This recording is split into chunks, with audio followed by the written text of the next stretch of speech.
مفتی صاحب، کیا جل کر مرنے والا شہید کہلاتا ہے اور اس کے غسل کا کیا طریقہ ہوگا؟ کسی بھی مسلمان کا کسی حادثے میں جل کر انتقال ہو جانا تو یہ مرتبہ شہادت ہے. ایسے شخص کو شہید حکمی کہا جاتا ہے. یاد رکھیں کہ اگر اس میت کا جسم کا اکثر حصہ یہ موجود ہو، اسے بھی باقاعدہ کفن کے ساتھ اور غسل کے ساتھ ہی اس کی تدفین ہوگی اور نماز جنازہ بھی ادا کی جائے گی. اب اس میں غسل کے لیے بعض اوقات لوگ تشویش میں آتے ہیں اور سوال کرتے ہیں کہ غسل دینا ممکن نہیں ہے.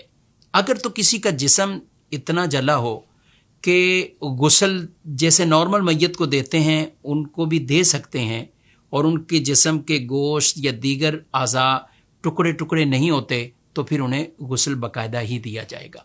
اور اگر یوں ہاتھ لگانے سے جسم جدا ہو رہا ہے، ٹکڑے ہو رہے ہیں، تو پھر پانی بہانا اگر ممکن ہے تو فقط پانی بہا دیا جائے.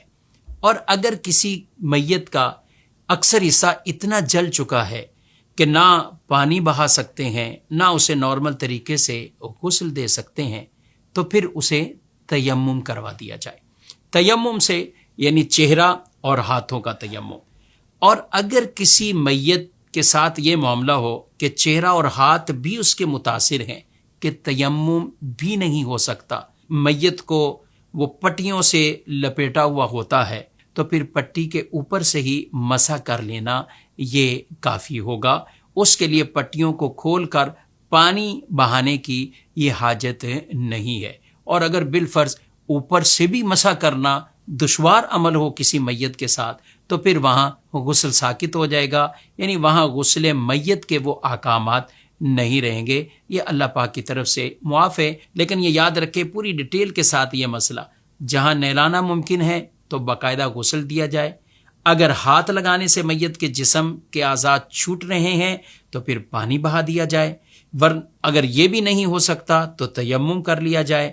اگر یہ بھی نہیں ہو سکتا تو مسح کر لیا جائے. اور اگر یہ بھی ممکن نہیں ہے کہ جسم پر مسح کرنے سے بھی کھال ادڑ رہی ہے تو پھر پٹی کے اوپر سے مسح کر لیا جائے. تو یوں غسل میت والا وہ فرض کفایہ ہے، اس پر عمل ہو جائے.